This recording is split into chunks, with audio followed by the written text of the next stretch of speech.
Welcome to the Crooked Table Podcast. This is Rob, and I'm here for one reason and one reason only today. That is to run down my top 10 films of 2015. Now, a little bit of disclaimer right at the top. I haven't seen everything, including some of the most talked about awards contenders.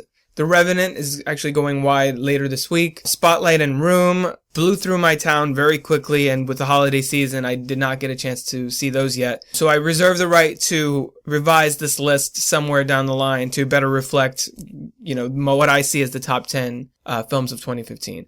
Also, just get this out of the way, you will not be hearing Mad Max Fury Road on this list whatsoever. I've seen it twice, and while I admire George Miller's directorial skill and some of the technical expertise involved, as well as the stunt work, that kind of thing, I still feel like the movie is somewhat overhyped. The fact that it's a Mad Max movie, and I know a lot of people have been saying this, and Tom Hardy's Max is sort of a supporting player in that film, it still kind of weirds me out.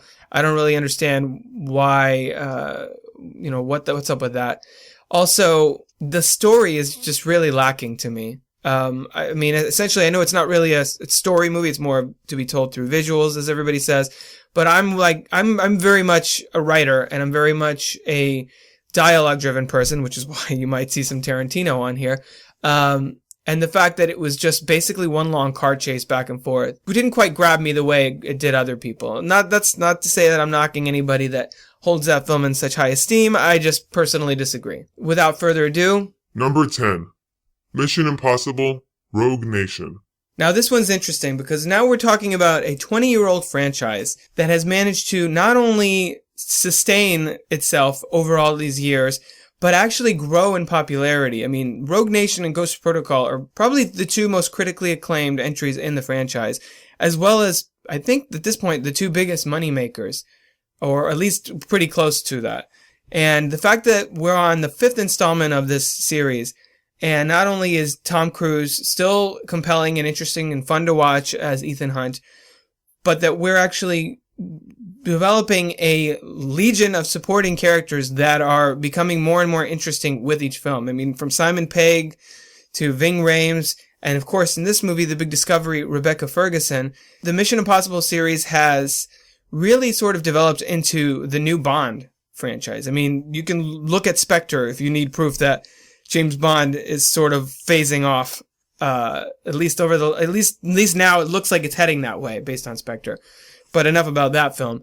Mission Impossible Rogue Nation really looks closer to a Bond film than any other Mission Impossible movie in the series by far. From the eccentric villain to the femme fatale to the globe-trotting espionage to the stunt work.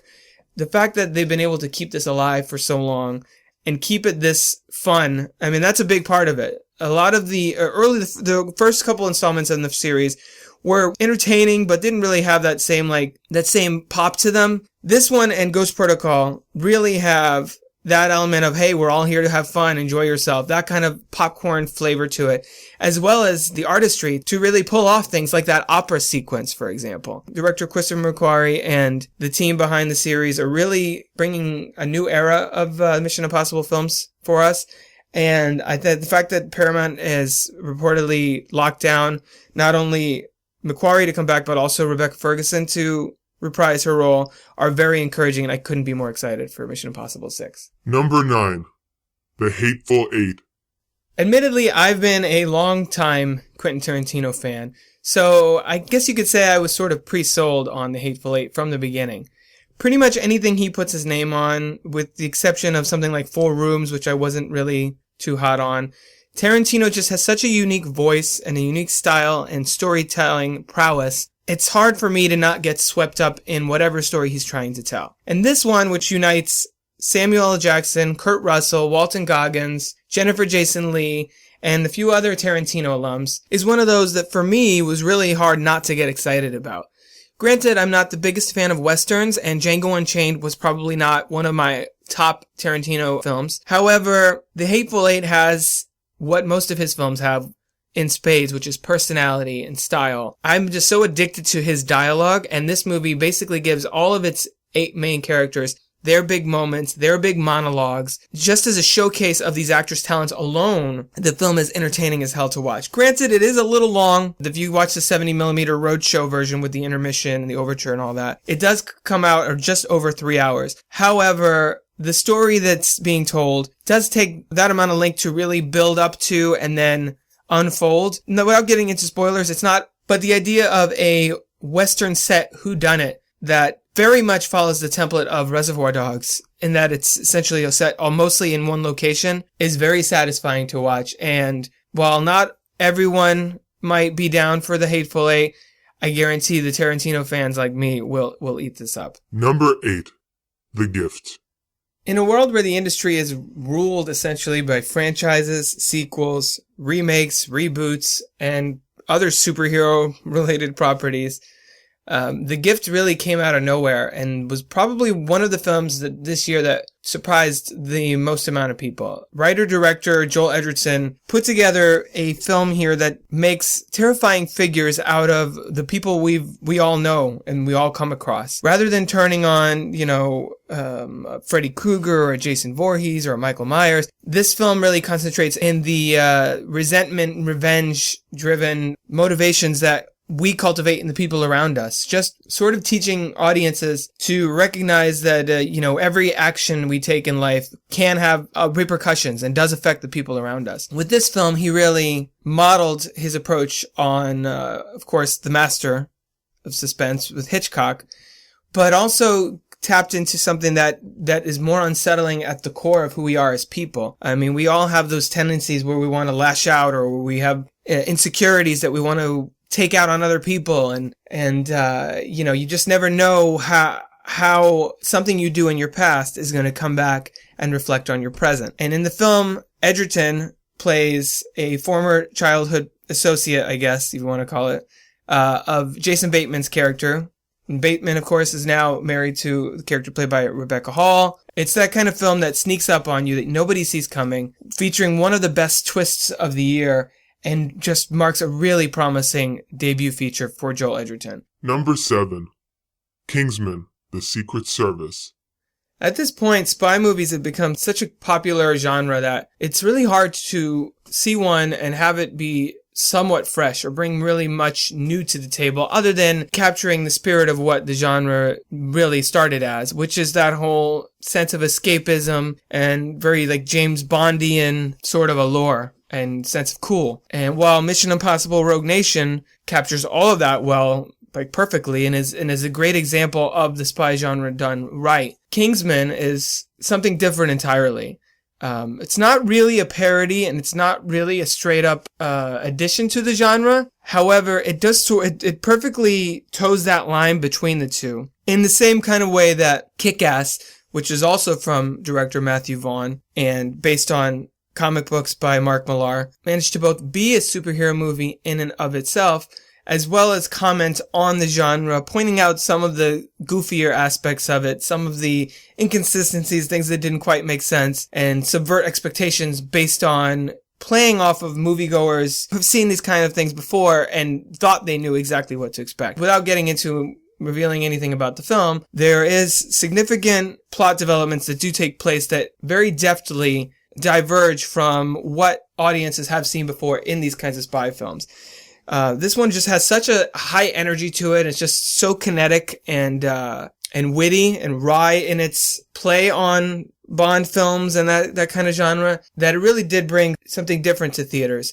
Then you throw in Colin Firth as the mentor, Taron Egerton as the young protege. Not only that, it does feel like Matthew Vaughn's most complete work yet, as far as capturing his vision and bringing it to the screen. Number 6, Sicario.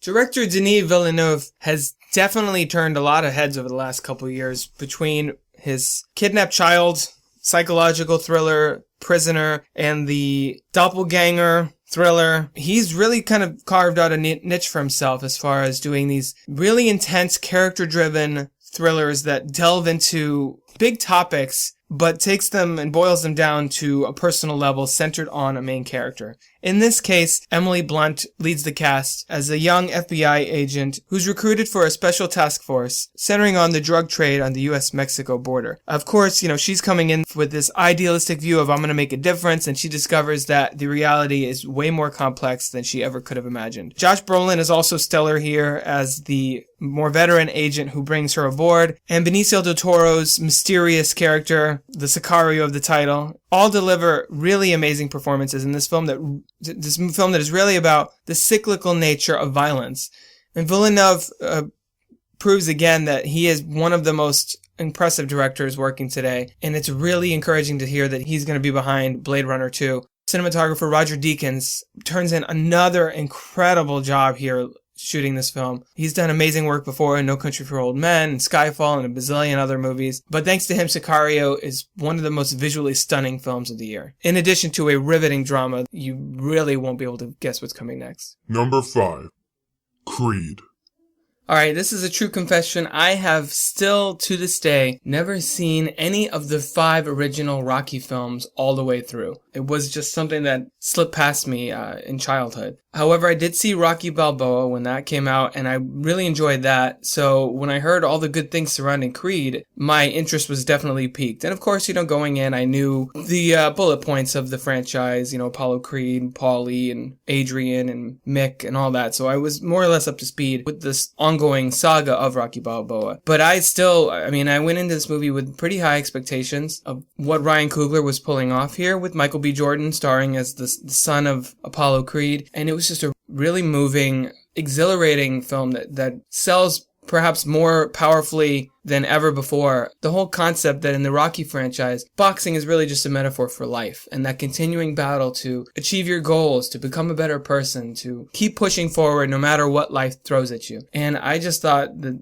they captured that so well in here, with Michael B. Jordan's character having to live up to the legacy of his father and escape his shadow and figure out who he is as his own man, all the while helping to inspire Rocky to continue fighting his own fight and, giving him a sense of purpose in life. I would not be surprised to see Sylvester Stallone walk away with at least an Oscar nomination, if not a win for this. Definitely one of the best films of the year. Number 4. Inside Out.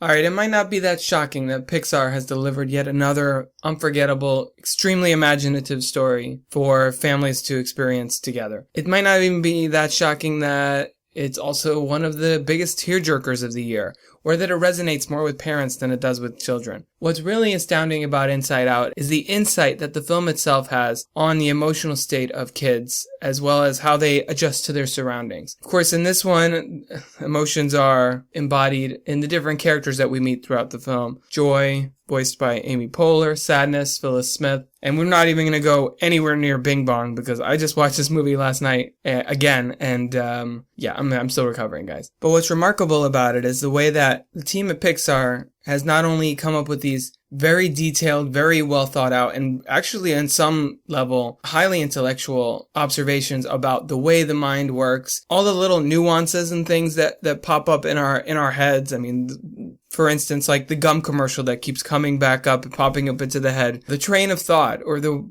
abstract thought, I think, was probably one of the more obscure jokes that probably went over a lot of people's heads, parents and children alike. But the film is really does come across as something of a masterpiece in that it's not only designed to entertain, to keep kids distracted and parents from being too bored while sitting at the movie theater with their children. It's actually more designed to enlighten parents and kids with a simple message that sometimes it's okay to be sad. Sometimes sadness has its purpose and is actually a necessary and vital part of life. Number 3.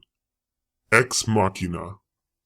Now, anyone who's seen any sci-fi movie over the past 30, 40 years can tell you that it's a long-running theme that machines are going to get us at some point. Whether they're the Terminators, the agents from the Matrix, HAL 9000, we might not know exactly how the machines are coming for us, but you can rest assured that if movies have taught us anything, artificial intelligence cannot be trusted. So think about that next time you talk to Siri. That being said, Ex Machina actually brings something new and fresh to the sci-fi genre, delving into age-old questions of what makes us human, tying in modern themes such as the connectivity that we all have thanks to the internet or the cloud-based data systems, that kind of thing, and tying it all up into our need to belong, our need to not only survive, but to have a sense of understanding with the people that we share this world with. And this film takes advantage of that sense of isolation in that its three main characters spend the entire runtime of the film essentially in one location. The themes of the film are very macro and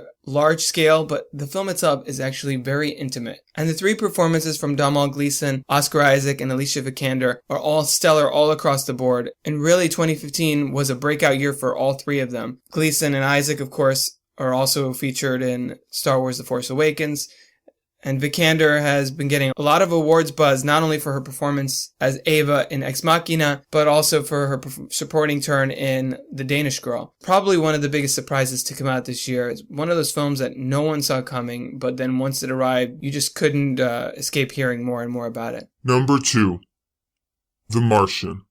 Just when you're ready to count Ridley Scott out, he comes around with one of these. The Martian's an interesting case because I heard about the film coming out, but honestly, Matt Damon's never been one of the stars that I've just automatically wanted to see anything he's done. I think I'm still a little burned after Elysium, and I'm still a little frustrated / confused over how I feel about Interstellar. Again, both movies that he was in with Matt Damon in space. And I'm not really familiar with the Andy Weir novel, other than the fact that it exists. So I went into The Martian not really expecting much, but just sort of shrugging my shoulders and being like, all right, let's see how this is. And I walked out totally floored by the film's celebration of the human spirit, its sharp sense of humor, its devotion to science, the message that it was trying to send about just working out one problem at a time and trying to inspire audiences to get into that field. And really the playfulness of Drew Goddard's script. You know, it's one of those films that makes you rethink, wait a minute, Ridley Scott doesn't have an Oscar for Best Director? How is that possible? And I know everybody's talking about George Miller this and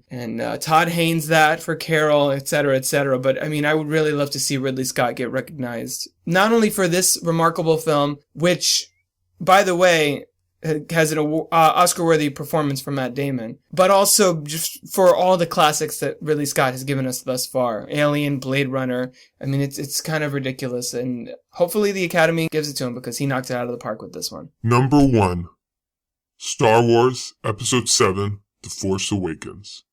Alright, I know. Like, oh, how can he pick this as number 1? Because it's the highest grossing movie of all time. Well, it is domestically as of this recording, so when it all comes down to it, these are the top 10 of 2015 from my eyes.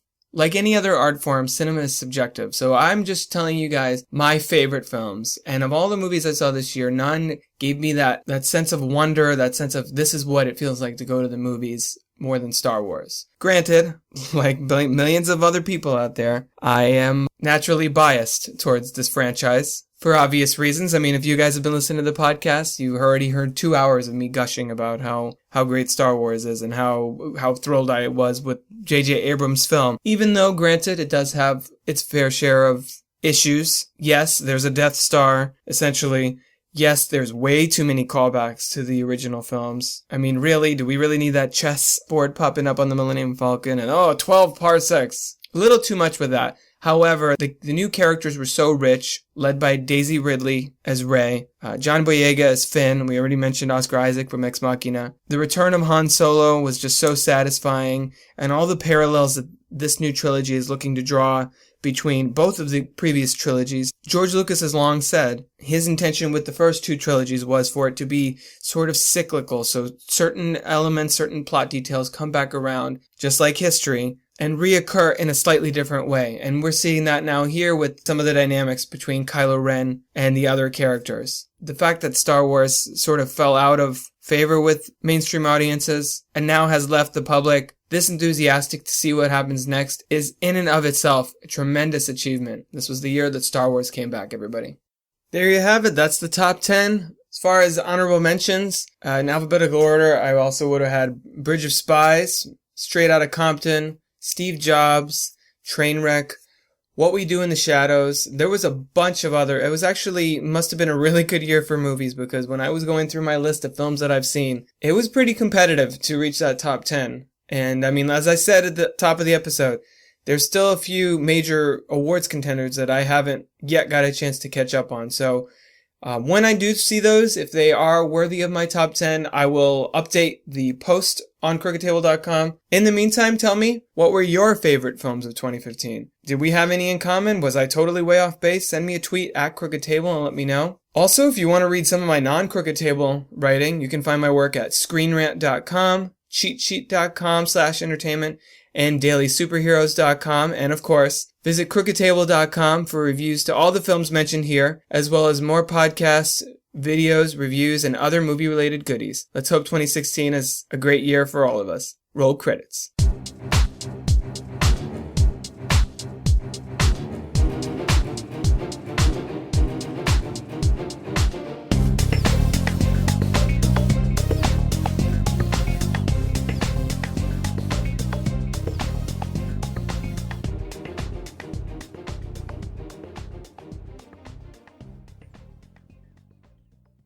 This has been a production of crookedtable.com.